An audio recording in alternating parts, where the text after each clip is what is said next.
Then Joshua built an altar on Mount Ebal to the Lord, the God of Israel, as Moses the servant of the Lord had commanded the sons of Israel, as it is written in the book of the law of Moses, an altar of unhewn stones, upon which no man has lifted an iron tool. And they offered on it burnt offerings to the Lord, and sacrificed peace offerings. And there in the presence of the sons of Israel he wrote upon the stones a copy of the law of Moses, which he had written.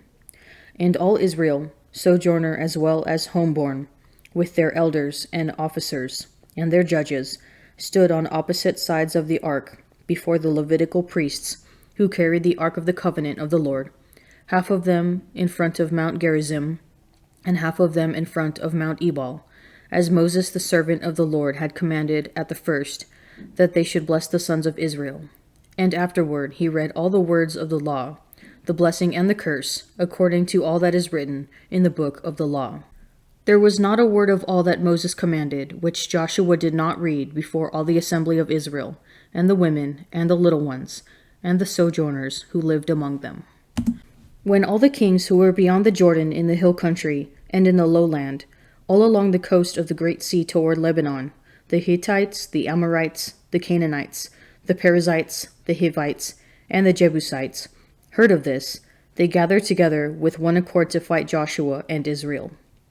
But when the inhabitants of Gibeon heard what Joshua had done to Jericho and to Ai, they on their part acted with cunning, and went and made ready provisions, and took worn-out sacks upon their donkeys, and wineskins, worn out and torn and mended, with worn-out patched sandals on their feet, and worn-out clothes, and all their provisions were dry and moldy.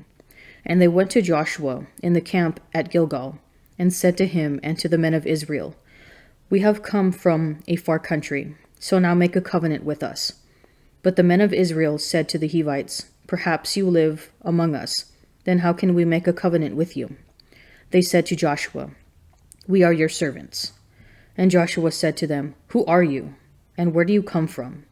They said to him, From a very far country your servants have come, because of the name of the Lord your God. For we have heard a report of him, and all that he did in Egypt, and all that he did to the 2 kings of the Amorites, who were beyond the Jordan, Sihon the king of Heshbon, and Og king of Bashan, who dwelt in Ashtaroth. And our elders and all the inhabitants of our country said to us, Take provisions in your hand for the journey, and go to meet them, and say to them, We are your servants. Come now, make a covenant with us. Here is our bread. It was still warm when we took it from our houses as food for the journey, on the day we set forth to come to you. But now behold, it is dry and moldy. These wineskins were new when we filled them, and behold, they are burst. And these garments and shoes of ours are worn out from the very long journey. So the men partook of their provisions, and did not ask direction from the Lord.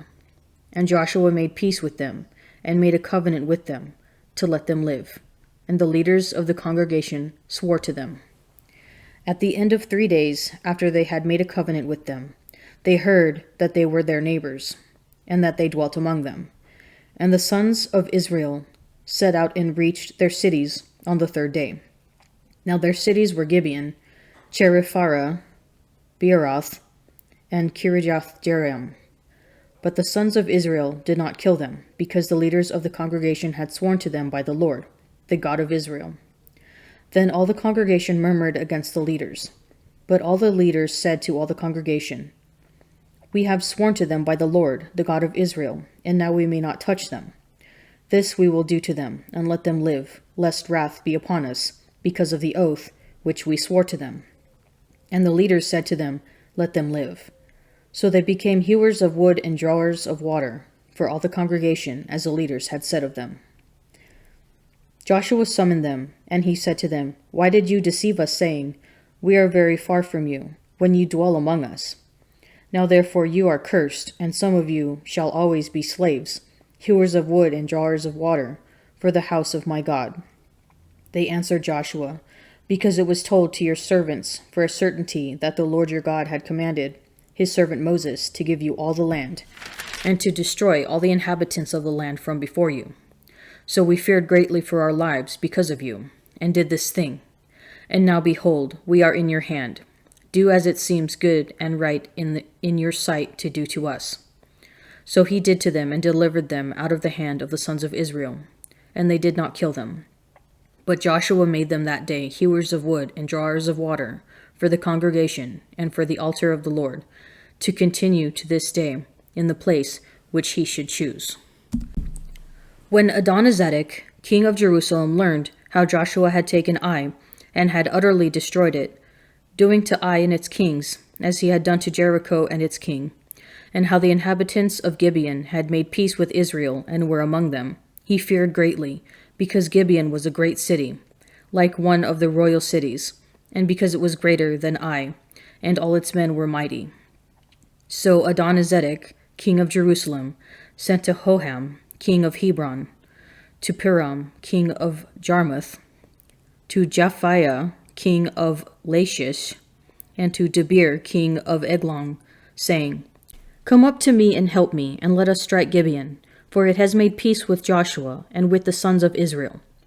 Then the 5 kings of the Amorites, the king of Jerusalem, the king of Hebron, the king of Jarmuth, the king of Lachish, and the king of Eglon, gathered their forces and went up with all their armies and encamped against Gibeon and made war against it. And the men of Gibeon sent to Joshua at the camp of Gilgal, saying, Do not relax your hand from your servants. Come up to us quickly and save us, and help us, for all the kings of the Amorites that dwell in the hill country are gathered against us. So Joshua went up from Gilgal, he and all the people of war with him, and all the mighty men of valor. And the Lord said to Joshua, Do not fear them, for I have given them into your hands. There shall not a man of them stand before you. So Joshua came upon them suddenly, having marched up all night from Gilgal.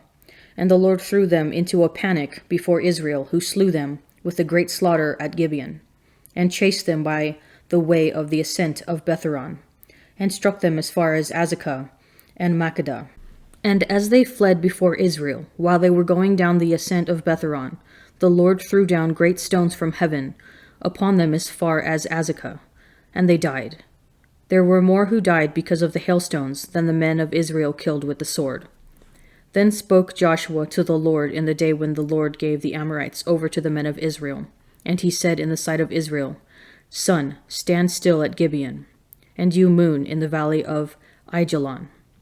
And the sun stood still, and the moon stayed, until the nation took vengeance on their enemies.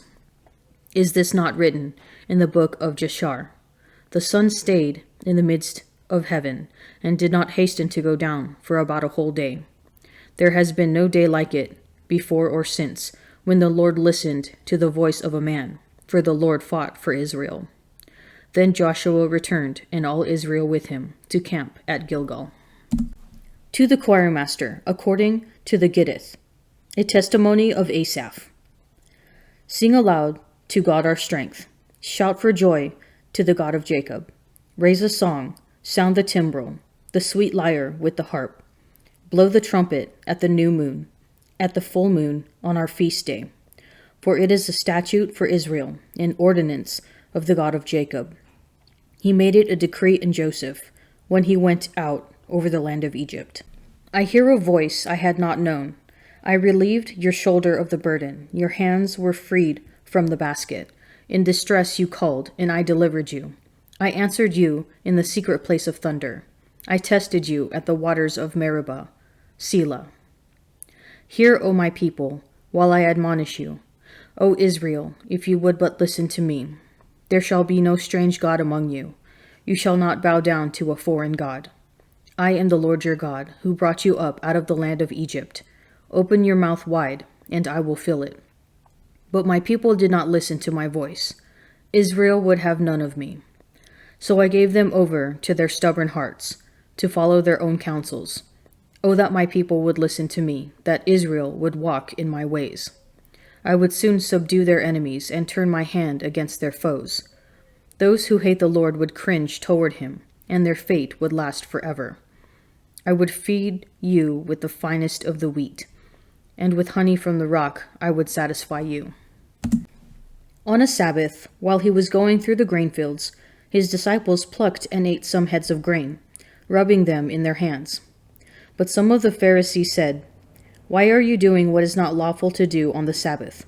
And Jesus answered, "Have you not read what David did when he was hungry, he and those who were with him, how he entered the house of God and took and ate the showbread, which it is not lawful for any but the priests to eat, and also gave it to those with him?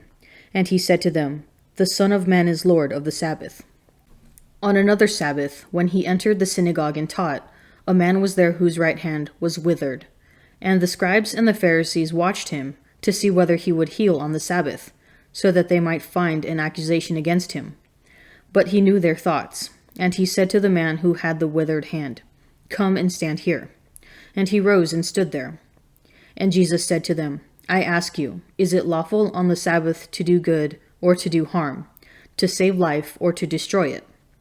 And he looked around on them all and said to him, "Stretch out your hand."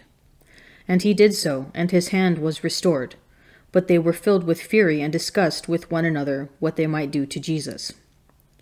In these days he went out to the hills to pray, and all night he continued in prayer to God. And when it was day, he called his disciples and chose from them 12, whom he named apostles: Simon, whom he named Peter, and Andrew his brother, and James and John, and Philip, and Bartholomew, and Matthew, and Thomas, and James the son of Alphaeus, and Simon, who was called the Zealot, and Judas the son of James, and Judas Iscariot, who became a traitor. And he came down with them and stood on a level place, with a great crowd of his disciples and a great multitude of people from all Judea and Jerusalem, and the seacoast of Tyre and Sidon, who came to hear him and to be healed of their diseases. And those who were troubled with unclean spirits were cured. And all the crowd sought to touch him, for power came forth from him and healed them all.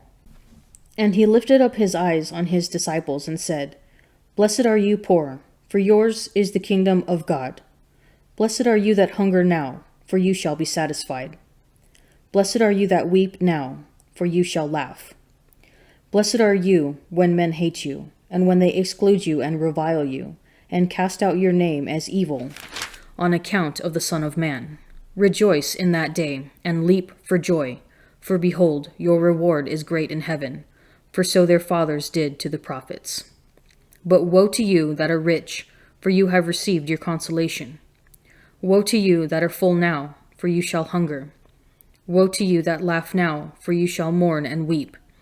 Woe to you when all men speak well of you, for so their fathers did to the false prophets.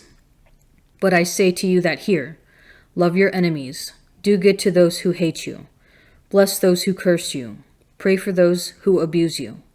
To him who strikes you on the cheek, offer the other also, and from him who takes away your cloak, do not withhold your coat as well. Give to everyone who begs from you, and of him who takes away your goods do not ask them again. And as you wish that men would do to you, do so to them. If you love those who love you, what credit is that to you? For even sinners love those who love them. And if you do good to those who do good to you, what credit is that to you? For even sinners do the same. And if you lend to those from whom you hope to receive, what credit is that to you? Even sinners lend to sinners, to receive as much again. But love your enemies, and do good, and lend, expecting nothing in return, and your reward will be great, and you will be sons of the Most High, for he is kind to the ungrateful and the selfish. Be merciful, even as your Father is merciful. Joshua reaps the consequences of making a forbidden covenant with the deceptive Gibeonites, when soon afterward his army is called upon to honor their newfound friendship by embarking on a military alliance against the 5 kings of the Amorites. Joshua fulfills his covenant promises and aids the Gibeonites. The Lord even honors the ill-conceived pact with 2 miracles, lethal hailstones and a standstill sun. While Joshua fulfills the obligations of friendship, Jesus calls us to do the impossible. Consistently loving our friends is hard, especially if it means going to war on their behalf. But Jesus calls us to something much more difficult, to be like God, who is kind to the ungrateful and the selfish, and love our enemies. This kind of love is not natural to us. It is supernatural and is only made possible by grace. Jesus challenges any thinking that we might get points for loving our family and friends. He says, if you love those who love you, what credit is that to you? He gives us a higher call to love those who don't love us. Which enemy in your life is Jesus challenging you to love? Begin today by praying for that person.